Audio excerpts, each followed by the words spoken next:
사무엘상 30장 1절부터 6절까지의 말씀을 봉독하겠습니다. 다윗과 그의 사람들이 사흘 만에 시글락에 이른 때에 아말렉 사람들이 이미 네겝과 시글락을 침노하였는데 그들이 시글락을 쳐서 불사르고 거기에 있는 젊거나 늙은 여인들은 한 사람도 죽이지 아니하고 다 사로잡아 끌고 자기 길을 갔더라. 다윗과 그의 사람들이 성읍에 이르러 본즉 성읍이 불탔고 자기들의 아내와 자녀들이 사로잡혔는지라. 다윗과 그와 함께한 백성이 울 기력이 없도록 소리를 높여 울었더라. 다윗의 두 아내 이스라엘 여인 아히노암과 갈멜 사람 나발의 아내였던 아비가일도 사로잡혔더라. 백성들이 자녀들 때문에 마음이 슬퍼서 다윗을 돌로 치자 하니 다윗이 크게 다급하였으나 그의 하나님 여호와를 힘입고 용기를 얻었더라. 다윗은 블레셋으로 망명을 한 셈이고 아기스의 그 휘하에서 피난처를 구하고 있습니다. 시글락이라는 조그만 마을로 그 거처를 정하고 데리고 있는 그 부하들을 위해서 그 이스라엘 남방의 여러 소수 민족들을 쳐서 먹고 살아가고 있는, 지금으로 우리가 이해하자면 무슨 산적이나 해적 같이 되어 있습니다. 그리고 아기스에게는 이스라엘 남방을 쳤다고 거짓말을 해서 아기스는 완전히 이제 다윗이 자기네 사람이 됐다고 믿고 있습니다. 그때 이제 또다시 이스라엘과 블레셋 간에 전쟁이 일어나고 당연히 아기스도 전투에 참여하게 되고 그 휘하에 있는 다윗도 따라 나설 수밖에 없습니다. 나서지 않으면 의심할 테고 그 사실은 애매한 입장에 있지만 그 일종의 쇼 아닌 쇼를 해야 되는 선택의 여지가 없는 입장이 됐습니다. 다윗이 마음에 그 상당히 번민했을 겁니다. 전쟁을 하면 정말 동족을 쳐야 되는지 어떻게 핑계를 댈 방법이 없어서 지금 거의 끌려나간 셈인데, 다른 블레셋 사람들이 저 다윗은 옛날에 우리 골리앗을 죽인 사람이고 지금 마지못해서 피난 와 있지만 전쟁 때 무슨 짓을 할지 모른다, 믿을 수 없으니 돌려보내라. 그래서 이제 다행히 이제 돌아오게 됩니다. 그래서 그 며칠 집을 비웠다가 돌아와 보니까 그 사이에 아말렉이 와서 시글락을 쳐서 그 식솔들을 다 잡아가고 재산을 다 가져간 겁니다.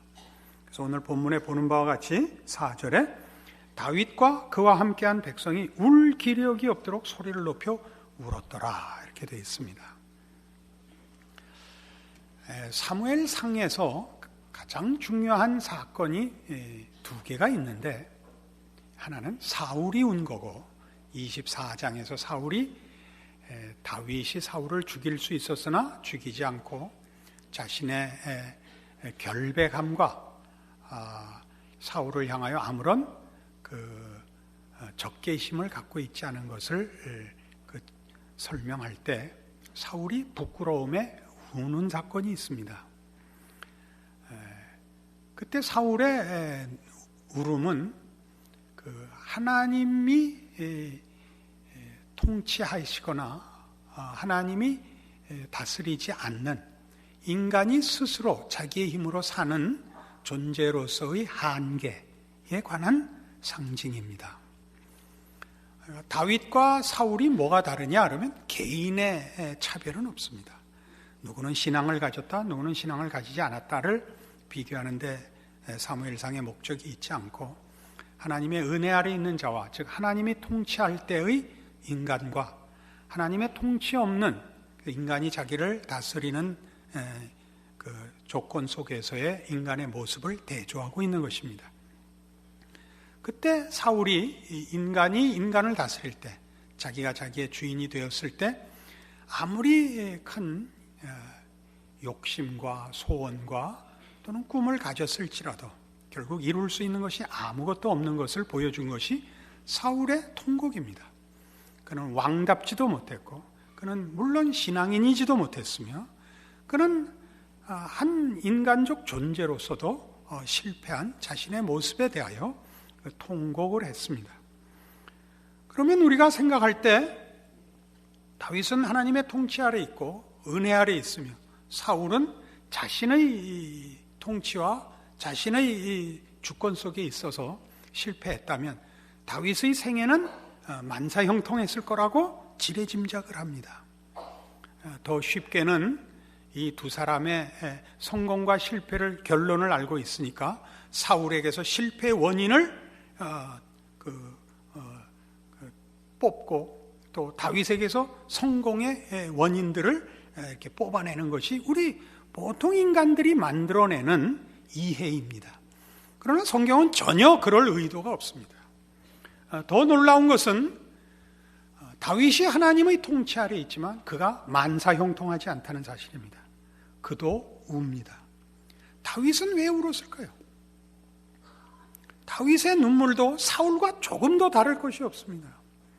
다윗의 울음은 우리가 생각할 때 그 당한 일에 너무 큰 것으로 인하여 울었을 거라고 쉽게 그 범위를 줄이고 의미를 약화시키는데 그렇지 않습니다. 그도 사울과 조금도 다를 것이 없는 자책과 자기 뭐라 그럽니까? 경멸 말고 자기 부끄러움으로 웁니다. 왜요? 다윗은 우리 잘 아는 대로 소시적부터 신앙인이었습니다. 그는 하나님을 의지하여 적장 골리앗을 소년 때 물리친 신앙인입니다. 그는 기름 부음을 받았고 그의 평생에 신앙인으로 부끄러울 것이 없도록 여기까지 왔습니다. 그러나 사실은 우리가 조금만 더 깊이 이 성경의 기록들을 차근차근 생각을 해보면 부끄러울 것이 없다는 것은 그렇게 쉽게 할 수 있는 말이 아닙니다. 그는 물론 사울을 향하여 대적하지 않았습니다. 그러나 그는 여기까지 오는 동안 그가 골리앗을 물리칠 때 가졌던 그런 단순하고 직선적인 신앙을 다 지킬 수가 없었습니다. 그는 블레셋으로 도망을 와야 됐습니다. 그건 있을 수 없는 일입니다. 이스라엘의 왕이 적국으로 도망을 왔고 그리고 그는 거기서 약탈로 생계를 꾸려야 했고 그리고 거짓말을 해야만 했습니다. 이런 모든 일들이 여러분 다윗에게는 영적으로 큰 짐이었을 것입니다. 그가 좀 더 멋있게 신앙인으로 살지 못하고 생계를 유지하고 자기의 현실을 극복하기 위하여 신앙적으로 타협할 수밖에 없었다는 것이 다윗에게는 아마 마음의 큰 짐이었을 것입니다. 그것이 이 통곡으로 나오는 겁니다. 왜요? 이 통곡에는 이런 내용이 있습니다. 우리 이해하기 좋게 신약시대 예수님 당시에 베드로의 통곡을 생각해 보십시오. 베드로가 왜 통곡을 합니까? 그가 주는 그리스도시요 살아계신 하나님의 아들이십니다라는 신앙 고백을 이루어내고 예수님 앞에 칭찬을 받습니다. 그러나 예수님께서 죽어야겠다고 말씀하시자 그가 진심으로 자기의 목숨을 걸고 예수를 지키기로 약속했습니다. 내가 주를 보호하여 주님을 죽지 않게 할 것이며 죽는 자리에도 감옥에도 내가 당연히 같이 갈 겁니다. 그러나 그는 예수님의 예언대로 내가 오늘 다 굴기 전에 3번 나를 부인하리라 대로 3번 부인했습니다. 마태복음 26장을 나중에 가서 보시면 그게 뭐 재밌는 얘기라고 길게 아주 여러 절수에 걸쳐서 베드로의 부인 얘기가 나옵니다. 그가 마지막에는 저주하고 맹세하며 부인했습니다. 그리고 닭이 울고 그는 너무 부끄러워서 밖에 나가 통곡합니다. 운다는 것은 스스로의 존재와 스스로의 행위에 대하여 자신에 대하여 그가 역부족인 것을 그리고 자기의 소원대로 되지 않은 데 대한 억울함의 토로입니다. 그러니까 이 억울함 속엔 뭐가 있냐 하면 자신이 힘이 없다는 억울함이 있을 뿐만 아니라 신자에게는 당연히 하나님이 나를 여기까지 버려두셨다라는 억울함이 있는 겁니다. 그 이전에 어떻게 해 주셨어야죠. 내가 가만히 있기만 한 게 아니라 얼마나 많이 기도합니까? 하나님, 이 처지에 가지 않게 해 주십시오. 이런저러한 문제를 해결해 주십시오. 제가 줄을 놓지 않게 해 주십시오. 모든 사람이 내가 하나님의 자녀이며 하나님의 백성인 줄 아는데 이 꼴을 보게 하지 마십시오 라는 기도를 다윗도 했고 우리 모두도 하고 있는 기도입니다. 그런데도 뜻밖의 하나님은 응답하시지 않습니다. 한국교회는 이 문제를 너무 쉽게 넘어가고 있는 것 같습니다. 기도하면 뭐든지 된다 그럽니다. 실제로 되기도 합니다. 기도한 것보다 더 잘 되기도 하죠. 병도 낫습니다. 잃었던 직장도 얻습니다. 공부하는 아들이 좋은 학교도 갑니다. 실력은 없는데 시력이 좋아서 가기도 합니다. 그러나 그게 다가 아닙니다. 곧 모든 신앙인들이 경험하다시피 하나님이 더 이상 응답하시지 않는 그런 단계에 다 인도됩니다. 이건 우리를 놀라게 합니다. 하나님 앞에 신자로서 최소한의 체면을 지켜달라는 기도를 합니다. 하나님이 우리를 그 아들을 보내어 구원하신 사랑에 근거하여 기도합니다. 진실되게 합니다. 목숨을 걸고 합니다. 하나님은 답이 없습니다. 원치 않는 일만 옵니다. 우리는 타협할 수밖에 없습니다. 순교를 하려고 해도 누가 죽여줘야 순교를 하죠. 순교를 해서 멋지게 죽게도 안 해줍니다. 다윗같이 이렇게 원치 않는 타협의 길을, 원치 않는 수롱의 길을 가야 됩니다. 제가 이렇게 얘기하는 게 너무 심하다고 생각하십니까? 다윗은 구국 영웅임에도 불구하고 우리가 나발 사건에서 본 바와 같이 당시 이스라엘의 어떤 정치적, 사회적 지도자들도 그를 편들지 않았습니다. 그는 모든 사람에게 외면당했으며 그를 추종하는 자는 어떤 자들이었느냐 하면 같은 사무엘상 30장 22절에 보면 그가 이제 부하들을 이끌고 가서 자기 식솔들을 다 구해오는데 그때 함께 갔던 부하들 600명 중에 200명이 중간에 지쳐서 부솔 시내가에 남겨두고 갑니다. 전리품을 나누는 문제로 다툼이 일어나는 장면입니다. 다윗과 함께 갔던 자들 가운데 악한 자와 불량배들이 다 이르되 그들이 우리와 함께 가지 아니하였은즉 우리가 도로 찾은 물건은 무엇이든지 그들에게 주지 말고 각자의 처자만 데리고 떠나가게 하라. 누가 그 부하들이 누구였다고요? 악한 자들과 불량배들이었습니다. 당시 사회의 기존 질서에 배척받은 이들입니다. 물론 정당한데도 배척받은 억울한 사람들도 있었을 것입니다. 그러나 배척받아 마땅한 비류들이 주류를 이루고 있었습니다.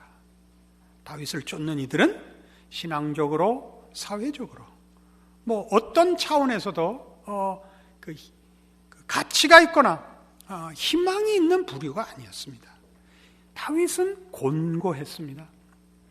다른 것이 있다면 동일한 곤고함, 동일한 다급함에 사울은 의지할 데가 없습니다. 자기 인생과 자신을 자기가 책임져야 합니다. 그는 죽은 사무엘까지 불러 올렸습니다. 그러나 아무 그 도움이 되지 않았습니다. 다윗은 물론 여기에 하나님이 개입하십니다.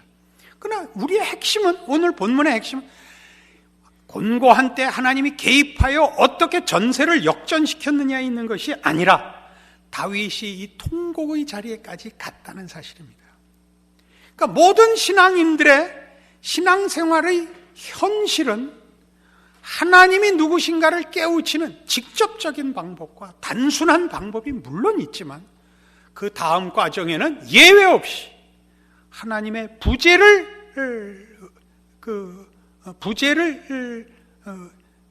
감수해야 되는 외로움과 괴로움과 고통과 무응답 속에 살아야 한다는 사실입니다.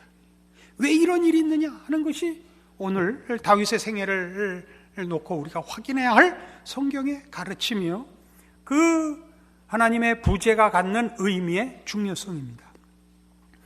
이 문제는 오늘 한국교회에서 별로 다루지 않는 문제이기 때문에 여러분 낯설 수 있습니다. 그러나 여러분 신자들을 현실 속에서 여러분 모두가 경험하고 있는 보편적인 현실입니다. 근데 이 문제가 우리만의 문제가 아니요, 개인만의 문제가 아닙니다. 다윗이 경험한 것 같이 이 경험은 얼마나 무섭고 혹독하냐 하면 하나님이, 내가 믿는 그 하나님이 맞는가 싶은 자리까지 의심이 들고, 도대체 내가 뭘 잘못했기에 하나님이 나를 하나님의 자녀로 백성으로 구원해놓고 외면하는지 이해가 가지 않습니다. 물론 우리는 자책할 게 많습니다. 내가 이걸 잘못했고 이렇지 못하니까 그랬겠지라고 생각하지만 그걸 다 인정하고 그냥 구해도 하나님은 응답하시도록 약속하시지 않았습니까? 그 응답이 없습니다. 이 문제를 교회사가 풍성하게 증언하고 있습니다. 스펄전 같은 대부흥가마저도 이런 인간의 신앙 현실 속에 하나님이 우리를 외면하는 것 같은 이런 기간이 있다는 것을 가르쳤고 설교했습니다. 그리고 그 중요성도 그가 이해하고 가르쳤습니다. 이런 일들이 너무나 보편적인 일이라서 교회사 속에 이 일에 대한 명칭까지 있습니다. 이런 하나님이 우리를 외면하는 것 같고 홀로 줄 끊어진 연 같은 이런 외로움과 고통 속에 있는 이런 과정 혹은 이런 형편을 영적 침체기라. 우리는 영적 침체기 그러면 나 자신의 나태만을 생각하는데, 나 자신의 부족만을 생각하는데 그런 것이 아닙니다. 하나님이 우리를 외면하는 것 같은 영적 침체라, 또는 영혼의 어두운 밤이라, 이런 표현을 써왔습니다. 그리고 이런 일들은 교회사의 증언만 있는 것이 아니라 더 중요하게 성경의 증언이 있습니다. 시편 88편입니다.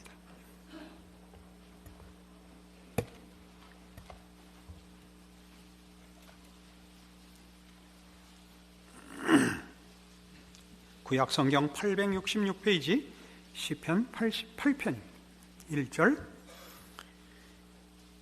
여호와 내 구원의 하나님이여, 내가 주야로 주 앞에 부르짖어 싸우니 나의 기도가 주 앞에 이르게 하시며 나의 부르짖음에 주의 귀를 기울여 주소서. 무릇 나의 영혼에는 재난이 가득하며 나의 생명은 스올에 가까워 싸우니, 스올은 우리식으로 얘기하면 저 세상입니다. 죽은 다음에 가는 곳이라고 생각하는 것입니다. 저승입니다. 저승, 우리식으로 얘기하면. 나는 무덤에 내려가는 자같이 인정되고 힘없는 용사와 같으며 죽은 자 중에 던져진 바 되었으며 죽임을 당하여 무덤에 누운 자 같으니이다. 주께서 그들을 다시 기억지 아니하시니 그들은 주의 손에서 끊어진 자니이다. 이 사람의 고통이 뭔지 아시겠죠? 하나님이 철저히 외면해버린 자, 아무런 도움을 얻을 데가 없는 자, 망하고 잊혀진 자입니다. 주께서 나를 깊은 웅덩이와 어둡고 음침한 곳에 두셨사오며, 그래서 그가 그 절망을 어떻게 연결한다고요? 하나님이 버렸다라고 표현을 한다고요. 주의 노가 나를 심히 누르시고 주의 모든 파도가 나를 괴롭게 하셨나이다. 주께서 내가 아는 자들을 내게서 멀리 떠나게 하시고 나를 그들에게 가증한 것이 되게 하셨사오니 나는 갇혀서 나갈 수 없게 되었나이다. 곤란으로 말미암아 내 눈이 쇠하였나이다. 여호와여, 내가 매일 주를 부르며 주를 향하여 나의 두 손을 들었나이다. 그럼에도 불구하고 하나님은 돌아보시지 않는 것입니다.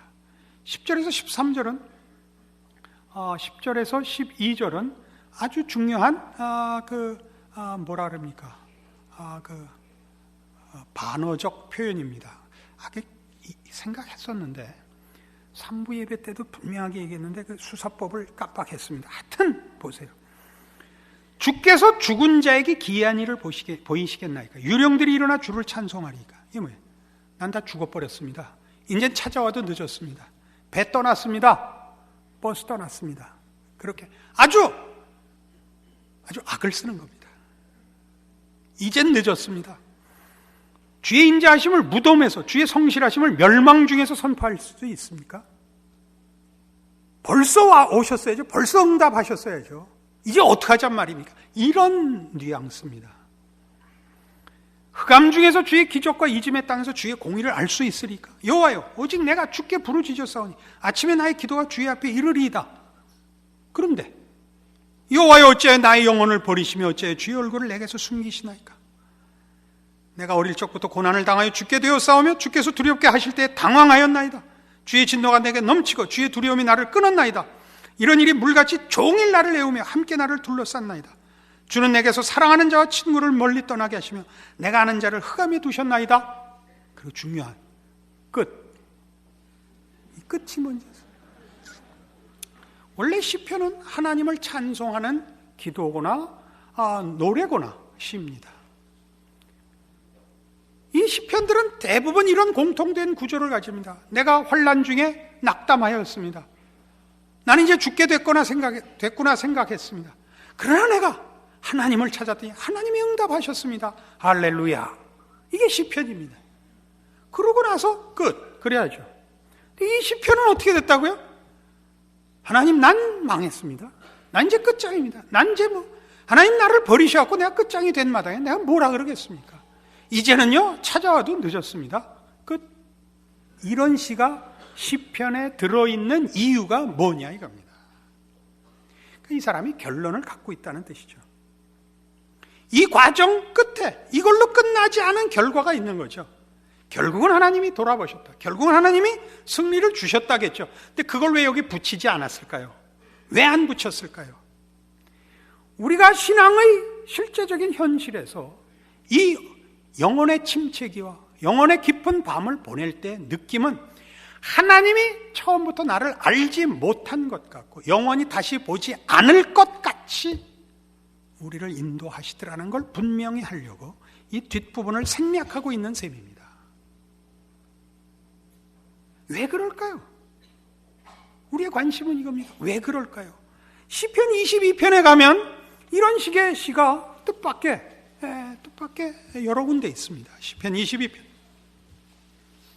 1절 내 하나님이여 내 하나님이여 어찌 나를 버리셨나이까? 어찌 나를 멀리하여 돕지 아니하시오며 내 신음소리를 듣지 아니하시나이까?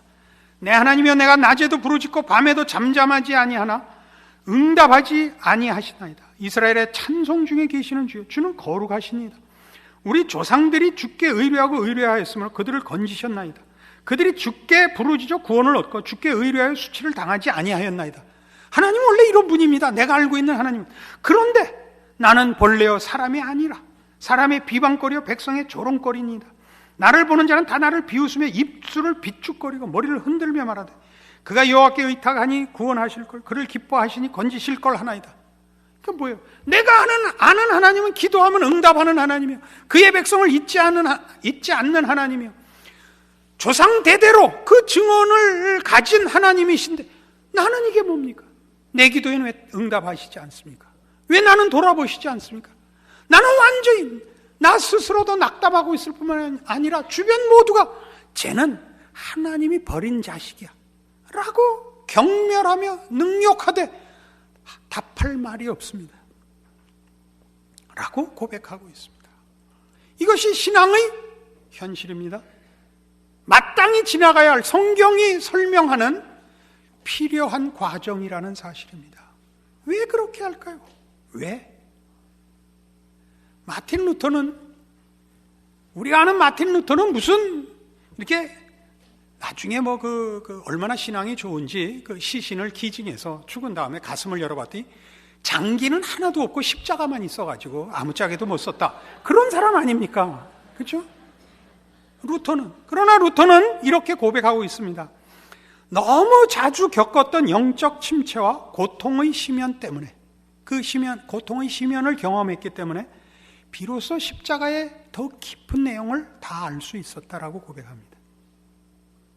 우리는 신앙이라는 것이 이렇게 만사형통케 하는 거예요. 승승장구케 하는 것이라고 보통 기대를 합니다. 그러나 성경은 그렇게 얘기하지 않습니다. 하나님의 인도하심은 우리를 생각하는 자리로 데려갑니다. 뭘 생각해야 하느냐? 이걸 생각해야 합니다. 십자가를 생각해야 합니다. 십자가는 뭐냐? 예수님이 십자가상에서 하신 부르짖음 속에 바로 이 시편 22편 1절이 있지 않습니까? 엘리 엘리 라마 사박단입니다. 나의 하나님 어찌하여 나를 버리시나이까입니다. 자, 그게 무엇을 의미할까요? 예수님은 철저히 하나님과 분리되는 경험을 합니다. 이 분리되는 경험은 사실은 이런 의미를 가집니다. 그는 우리를 위하여 오셨습니다. 죄인을 위하여 오셨습니다. 죄인이란 뭐죠? 하나님의 통치를 거역하고 하나님의 통치 밖으로 스스로 도망간 자들입니다. 하나님이 없는 곳에 사는 자들입니다. 사망의 그늘에 앉은 자들입니다. 그러니까 예수 그리스도의 하나님과의 단절은 그가 여기를 찾아오셨기 때문에 생기는 단절입니다. 다시 말해서 우리가 느끼는 하나님의 부재는 있을 수 없는 겁니다. 왜요? 우리의 하나님 부재의 자리에 예수님께서 찾아오셨기 때문입니다. 그게 십자가입니다. 그러니까 우리가 부재 의식을 갖고 있는 것이지 하나님의 부재는 없습니다. 모든 성도들에게. 그러나 왜 그렇게 하시는가는 아직 풀어야 할 문제죠. 주께서 나를 찾아 여기까지 오셨으면 사망의 음침한 골짜기에서 꺼내서 푸른 초장에 잔잔한 물가에 누이셔야 할 것 아닙니까? 그렇게 하시지 않습니다. 고통스럽게 하십니다. 시편 42편은 우리에게 또 다른 힌트를 줍니다.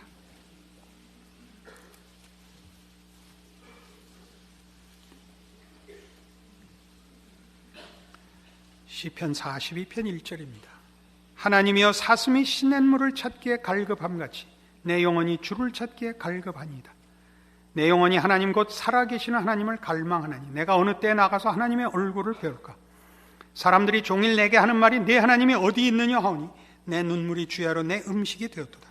내가 전에 성리를 지키는 무리와 동행하여 기쁨과 감사의 소리를 내며 그들을 하나님의 집으로 인도하였더니 이제 이 일을 기억하고 내 마음이 상하는도다.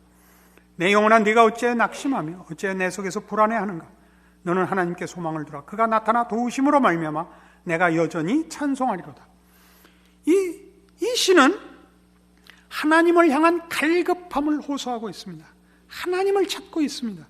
그는 지금 예전의 자리에서 떨어진 것이 아닙니다. 그는 어떤 과거를 갖고 있느냐 하면 4절에 있는 바와 같이 내가 전에 성의를 지키는 무리와 동행하여 기쁨과 감사의 소리를 내며 그들을 하나님의 집으로 인도하였던 사람입니다. 우리 지금식으로 얘기하면 전도자의 역할까지 했던 사람입니다. 그러나 지금 그는 갈급합니다. 하나님이 그를 몰아넣은 거죠. 어떤 갈급으로?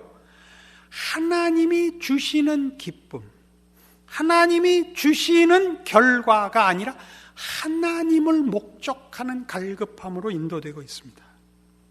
신자들의 영적 침체기는 물론 자신을 돌아보고 죄에서 그를 돌이키게 하는 목적도 분명히 있습니다만 더 적극적이고 궁극적인 목적으로는 우리가 하나님이 주시는 것으로 하나님이 행하시는 것으로 갖는 유익에서부터 하나님 자신에게로 우리의 신앙의 핵심을 돌리는 데 있습니다. 우리가 영적 침체기를 당하고 하나님의 부재를 의식하게 되며 그 마음의 영혼의 갈급함을 느끼게 되면 어떤 자리에까지가 우리 신앙이 훈련을 받느냐 하면 병 안 나도 좋다, 잘 살지 않아도 좋다, 굶어도 좋다, 하나님만 나를 돌아보신다면 이라는 자리에 기어코 오게 됩니다. 이것이 다윗의 생애 속에서 발견하는 하나님의 그 구원하신 백성을 향한 궁극적인 목적입니다. 우린 여길 놓칩니다.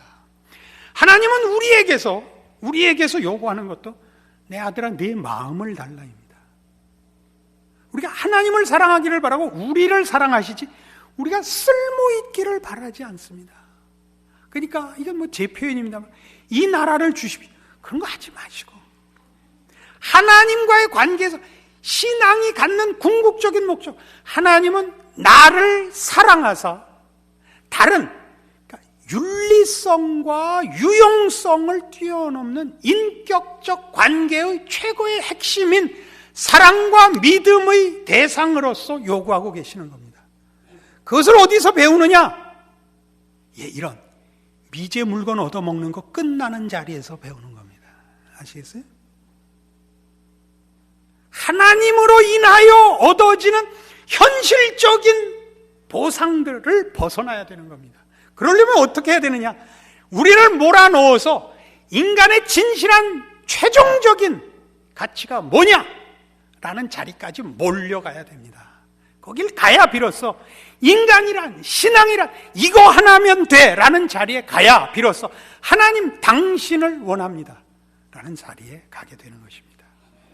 고통스럽습니다. 그러나 모든 성도들 일이 뭡니다. 일이 뭡니다.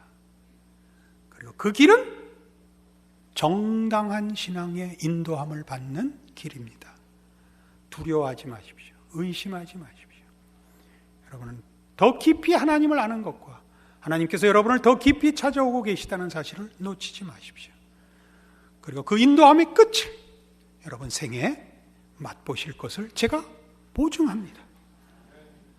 여러분들의 생애에 귀한 것이 하나님의 구원의 그 값진 것이 얼마나 대단한 것인가를 오늘의 이 말씀을 통하여 확인하는 여러분들의 신앙이요, 인생이요, 존재요, 운명이기를 바랍니다. 기도하십시다. 하나님 아버지의 은혜를 감사합니다. 하나님이 우리 아버지시고 우리를 사랑하신다는 말이 갖는 그 무게와 그 깊이와 높이와 넓이를 생각합니다. 예수 안에 있는 하나님의 사랑, 바로 그것을 우리로 소유케 하시려고 하나님 우리를 지금도 간섭하시고 인도하시고 말씀하고 계시는 줄 믿습니다. 우리도 우리 자신을 하나님 앞에 그렇게 바치게 하옵소서. 물물 교환을 하지 말고 상거래를 하지 말고 유용성의 거래를 하지 말고 세상의 것으로 답을 받지 말고 하나님을 찾게 하시옵소서. 지금은 우리 주 예수 그리스도의 은혜와 하나님 아버지의 극진하신 사랑과 성령님의 교통하심이 하늘 하나님을 아버지라 부르는 자의 복됨과 그 신앙의 귀한 것 확인하고 감사로 돌아가는 하나님의 사랑을 입은 자녀들 위 영원토록 함께 있을지어다.